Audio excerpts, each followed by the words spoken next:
hoje pelo pensamento financeiro? Olha, em primeiro lugar, não tem sentido a gente averiguar as causas de tentar averiguar as causas de alguma coisa, enquanto a gente não tem uma descrição completa da própria ação. Não é isso? Então, primeira coisa, antes de saber o porquê, você tem que saber o quê. E o que está acontecendo exatamente pode ser rastreado pelas condições que possibilitam a própria ação. Então, em primeiro lugar, ninguém faz o que não tem meios para fazer. Então, uma boa maneira de você pegar a substância da ação é você ver quais são os meios utilizados. Ora, os meios utilizados, no caso, são enormes fortunas. Essa coisa custa, vamos dizer, esses movimentos custam assim, um absurdo. E quando nós rastreamos para saber de onde saiu o dinheiro, saiu dos mesmos grandes investidores contra os quais os movimentos protestam. Portanto, isso aí, tudo o que está acontecendo, se explica pelo seguinte fator: só age quem pode agir. Então, quem tem os meios de ação, quem consegue mobilizar esses meios de ação, né, e, em suma, de onde vem o dinheiro. Né? Aqui nos Estados Unidos, praticamente, este movimento é financiado inteiramente pelo George Soros, o qual é um parceiro do governo Obama. Então é o seguinte, os agentes efetivos são o governo por um lado e George Soros por outro. No que eles estão interessados? Estão interessados em aumentar tremendamente o poder do governo central. Curiosamente, você veja que esses meninos lá que estão ocupando lá do Occupy Wall Street, eles dizem que protestam contra Wall Street, portanto contra a grande finança internacional, mas eles nada fazem contra a grande finança internacional. Eles se voltam contra, por exemplo, o Rupert Murdoch, o homem da Fox, que não é um financista, que não tem nada a ver com Wall Street. Ao passo que George Soros, que é a própria Wall Street encarnada, eles não fazem nada contra o cara. Então, você veja, já nos anos 30, houve um sujeito chamado Hermann Rauschning, que escreveu um livro muito significativo. Ele era um político, um militante do Partido Nazista, fez uma carreira dentro do Partido Nazista, chegou a ser governador de uma província, e quando ele entendeu como a coisa funcionava, ele ficou horrorizado, largou tudo, fugiu para a Inglaterra e escreveu 2 livros de diagnóstico do movimento nazista, que são obras-primas. E um deles chama-se Warning to the West, Advertência ao Ocidente. E ele dizia o seguinte: olha, o Estado moderno se tornou tão poderoso, a burocracia tão complexa, que as revoluções populares se tornaram impossíveis. De agora em diante só ocorrerão revoluções por cima. Quer dizer, que é o próprio governo, a própria classe dominante que promove as revoluções quando interessa aumentar o seu poder. Olha, esse diagnóstico foi feito na década de 30 e desde então a coisa não só tem se confirmado, mas a situação se tornou ainda mais característica do modo como ele descrevia. Né? Então os governos hoje são muito mais poderosos. Você vê, hoje em dia você está conversando aqui e pode ter um sujeito do FBI que está gravando a sua conversa a 10 km de distância. Quer dizer, você não tem nem mais privacidade. Então, o Estado se tornou tão imensamente poderoso que só ele pode mobilizar massas para o que quer que seja. E é exatamente o que está acontecendo aqui. Quer dizer, o governo americano está instigando esses movimentos e, por outro lado, George Soros e outros financistas interessados em governo global também estão fazendo. Isso é mais uma operação para facilitar a formação do governo global. É somente isso. Não é nada mais. Agora, a verborreia anticapitalista, né, é só pretexto, quer dizer, um pretexto tradicional, repetido, mas dentro de uma situação que já não corresponde ao que eles estão aparentemente reivindicando. Não é isso? Então, por exemplo, se você fala da crise econômica aqui, fala, olha, Wall Street teve pouquíssima responsabilidade pela crise. A crise foi todinha montada pelo governo, inclusive pela turma do Barack Obama.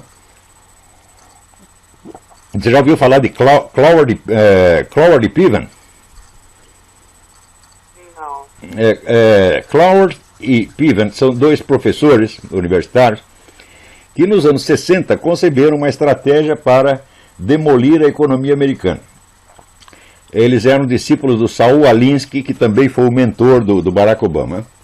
E a estratégia era muito simples. Eles disseram, olha, aqui a Previdência Social atende apenas 5% das pessoas que nominalmente têm direito aos seus benefícios.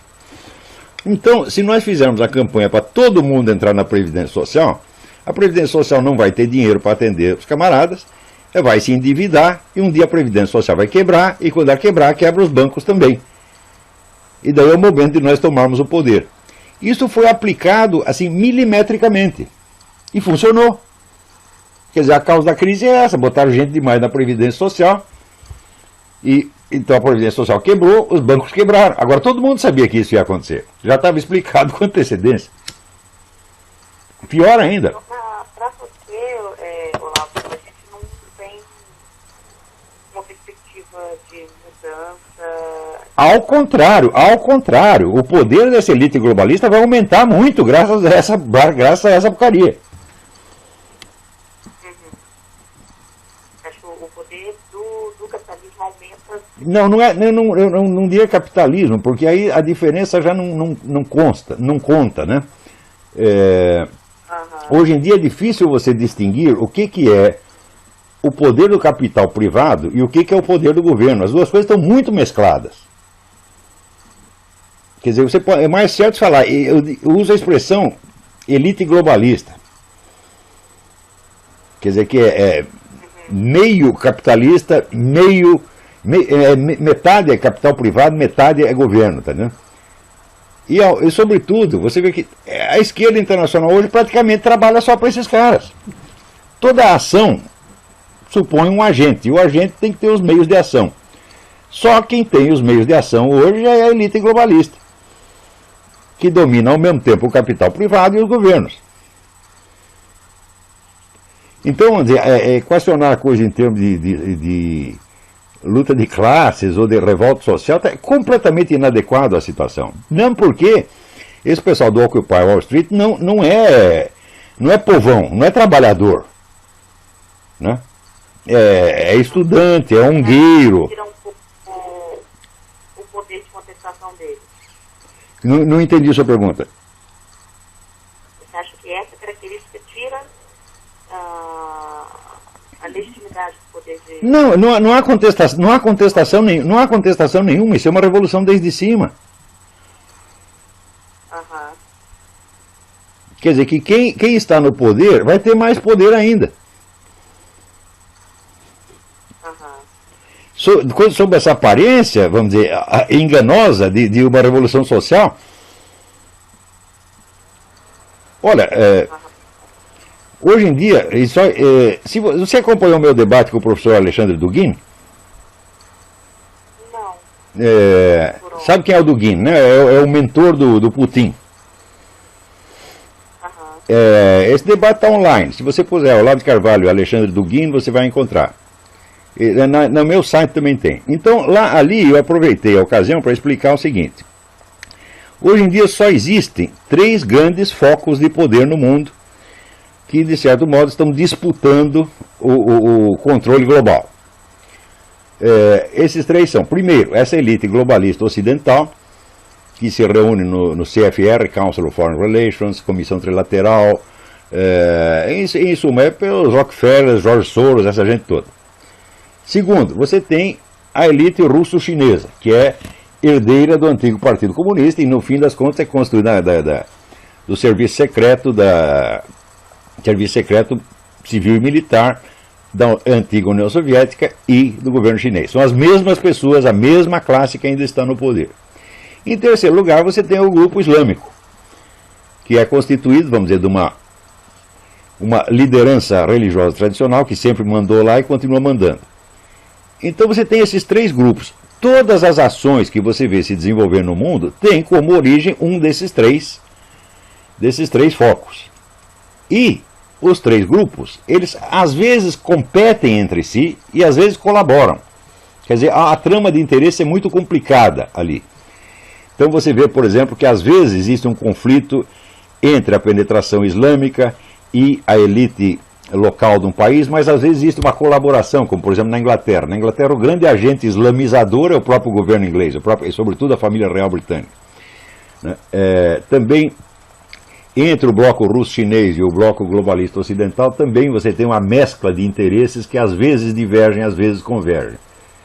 Mas o fato é o seguinte, somente esses três grupos têm meios de ação. Então qualquer processo político que você veja acontecer, sempre tem como origem um desses três focos. Não há outras forças. E aí, no caso, o que a gente tem... No caso, esse negócio do Occupy Wall Street, isso aí é a elite ocidental. Aqui nos Estados Unidos é claramente essa elite, George Soros, Rockefeller, etc.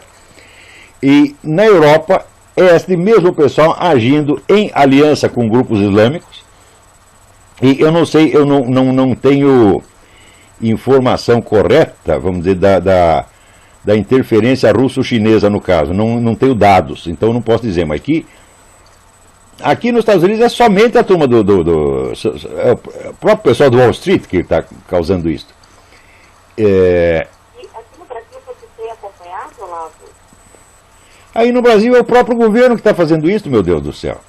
Você veja, eu acabei de escrever um artigo para a Folha, dizendo o seguinte, dizendo que a ideologia desses meninos que estão lá fazendo essa bagunça na USP é a mesma ideologia do governo, das classes dominantes brasileiras, é o mesmo discurso politicamente correto que todos aprovam. Então, quer dizer que se você, durante 3 ou 4 décadas, você enfia o discurso politicamente correto da cabeça dos moleques, eles vão acabar fazendo isso. Agora, tem gente que instiga a coisa e depois, quando vê os efeitos, fica escandalizado e diz, são excessos, etc. Mas, olha, você falar de excessos é só uma crítica quantitativa, não toca na essência do problema. Né? A essência é que a ideologia politicamente correta penetrou profundamente, veio para ficar, e o resultado dela é uma espécie de revolução permanente. Agora, dentro de um estado de revolução permanente, só quem sobrevive são os grandes grupos econômicos que a financiam. Esses permanecem imunes. O resto cai tudo. Quer dizer, é o velho processo político que a gente observa. Assim, há 4 séculos você vê isso acontecendo no Ocidente. Os poderes intermediários são cada vez mais minados e o poder supremo fica cada vez mais poderoso com o auxílio da própria massa. Você vê, como se constituíram as grandes ditaduras do século XX? Com o auxílio da massa. Quer dizer que a massa tem sido sempre massa de manobra. E jamais ganha alguma coisa com isso. São somente, vamos dizer, somente o poder central e seus aliados é que ganham. Sempre foi assim, tem sido assim há 4 séculos e vai continuar sendo assim. Agora, a possibilidade de uma mudança nisso... A possibilidade de uma mudança nisso depende do seguinte, Raquel. É necessário que os intelectuais, que as pessoas de estudo, comecem a estudar seriamente a constituição do poder político na atualidade e entendam que ele não pode mais ser descrito nos termos de Karl Marx e outros autores de 1,5 século atrás. Nós temos uma situação completamente diferente hoje. Então esse pessoal que fala, não, nós vamos derrubar o capitalismo, instituir o socialismo, tal, isso é tudo uma besteirada. O que eles vão fazer é fortalecer o poder de quem já tem poder. Quer dizer, vamos dizer, se fosse... qual é o sentido de uma luta pela liberdade hoje? A luta contra a liberdade é a luta contra as elites globalistas. Contra as 3 elites globalistas. A ocidental, russo-chinesa e islâmica. Mas só que essa luta não existe, né? Que não existe luta política sem dinheiro que a financie. O dinheiro só tem uma fonte e eles só financiam o que os favorece. Então, na sua opinião, existe um cabo preso. Mas 100%. 100%. É só você saber de onde veio o dinheiro. Você vê, antigamente as pessoas quando faziam revolução, como é que eles arrumavam dinheiro para fazer a revolução? Eles assaltavam trens, assaltavam bancos, etc. Agora não precisa mais nada. O banco dá o dinheiro para eles. Portanto, isso não é uma revolução efetiva, isso é vamos dizer, uma farsa, um simulacro de revolução Por exemplo, agora o governo americano está louco para aumentar o sistema de controles que ele tem sobre a população. Tá certo? Hoje, inclusive, daqui a pouco, quando for 2 horas da tarde aqui, eles vão fazer um teste, vão desligar toda a rádio e televisão para tudo ser conectado na central do governo. É uma coisa inédita na história do mundo. Quer dizer, o governo vai ter o controle total das emissões de rádio e televisão no país. Outra coisa, hoje você tem projetos na ONU que dão aos governos, e especialmente ao governo mundial, que é centralizado na própria ONU, o poder de determinar assim, onde você pode morar, o que você pode comer, que escola seu filho tem que ir. Quer dizer, é uma ambição de poder monstruosa, como nunca houve.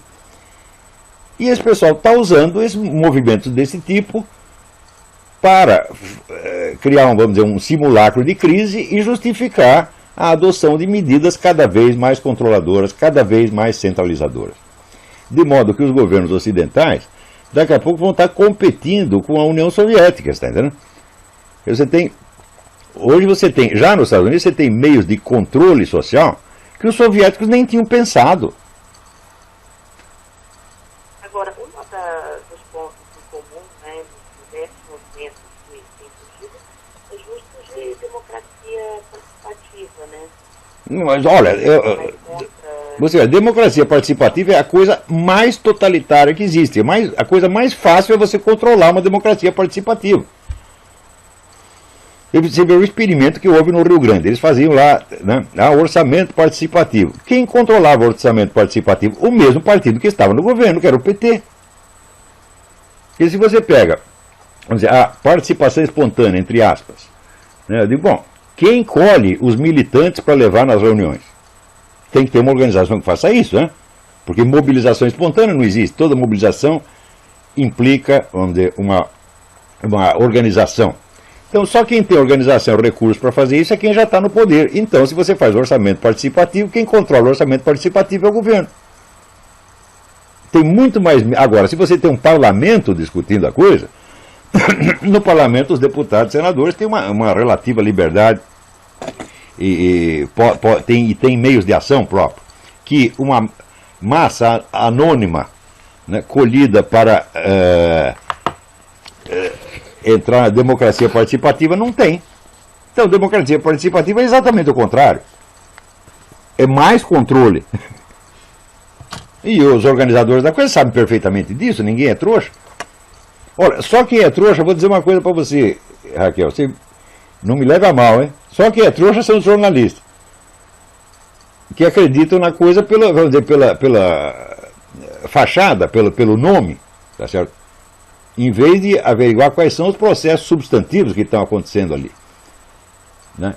No Brasil, por exemplo, toda a nossa ciência social não passa da repetição de um discurso marxista, socialista de 50 anos atrás. Estou completamente deslocado da situação. Então a ciência social fica impotente para descrever o que está realmente acontecendo. E quando a gente tenta fazer isso, frequentemente as pessoas nem entendem do que a gente está falando. Porque eles não têm categorias, não têm conceitos científicos adequados para descrever a coisa. Por exemplo, um conceito fundamental é o conceito de meios de ação, né? Quer dizer, ninguém faz o que ele não tem meios para fazer. Então, onde você tem um movimento, você tem qualquer fenômeno político, você tem que ver quais são os meios que a coisa mobiliza. E de onde vêm esses meios. Mas se você perguntar, Bruno, com que dinheiro eles fizeram a Revolução Russa em 17? Bom, eles fizeram com duas fontes. Dinheiro alemão e dinheiro de assaltos. Basicamente foi isso. Então, você vê que o Partido Comunista da União Soviética, de fato, ele não era um integrante do poder naquele momento. Ele era, de fato, um poder revolucionário. Porém, auxiliado por um poder do exterior, sem o qual não teria havido revolução. E no caso atual? Não, no caso atual, todos os recursos vêm de cima. Todos. Você vê aqui só quem tem. Sabe quem vive de contribuições populares aqui? A facção mais conservadora do Partido Republicano não tem financiamento de cima, é só pequenos contribuintes. Você averiguando, por exemplo, as fontes de contribuição partidária que tem aqui, vamos dizer, isso é um dado fundamental da história. Você vê que toda a esquerda americana recebe financiamento do alto. E do republicano, metade vem do alto e outra metade vem de contribuições populares. E esses que recebem as contribuições populares são os mais conservadores. Então, falar em revolução social, não, aqui só existe a revolução desde cima. O Hermann Rauschning, procure depois você pode, quando você transcrever isso aqui, você pode mandar para mim que eu corrijo as grafias dos nomes, né? Procure esse livro do Hermann Rauschning, você vai ver que ele tem razão. Todas as revoluções, desde a década de 30, são revoluções de cima. Quer dizer, é uma coisa horrível dizendo isso, mas é o que está acontecendo, é? Quer dizer, a perspectiva da liberdade no mundo, as perspectivas são horríveis. Você não acha que a gente consegue uma mudança? Mudança no sentido da liberdade maior? Impossível, impossível. Porque todas as correntes de ação que existem vêm das mesmas fontes e elas só estão interessadas em aumentar o seu poder. E é o que tem acontecido sistematicamente, é?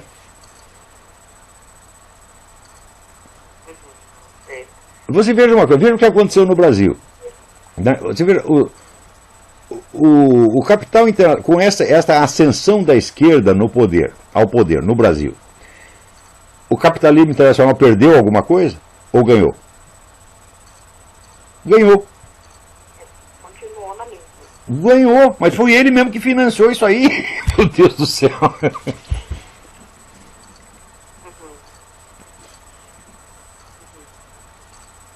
Quer dizer, olha, quem está no poder vai ficar e vai ter o seu poder aumentado. Agora, aqui nos Estados Unidos, a verdadeira disputa é entre essa elite globalista e o pessoal islâmico. Aqui também tem dinheiro a rodo, e que eu acho que metade dos políticos hoje são comprados por dinheiro árabe. É? Então nós dependemos de saber se essa elite globalista vai disputar o terreno com os muçulmanos ou se vai fazer uma aliança com eles. Isso é o que vai decidir o destino dos Estados Unidos nas próximas décadas.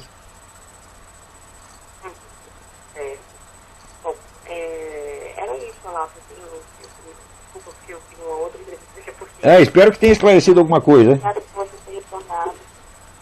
Olha, se você me passar um resumo da coisa, eu lhe agradeço, porque às vezes a declaração oral, você quando faz a matéria, você revisa a matéria, passa por um copy desk, passa por um secretário de redação, e o entrevistado não, ele fala uma coisa assim no improviso, né? E eu acho que deveríamos ter o direito de rever o que nós mesmo falamos, né?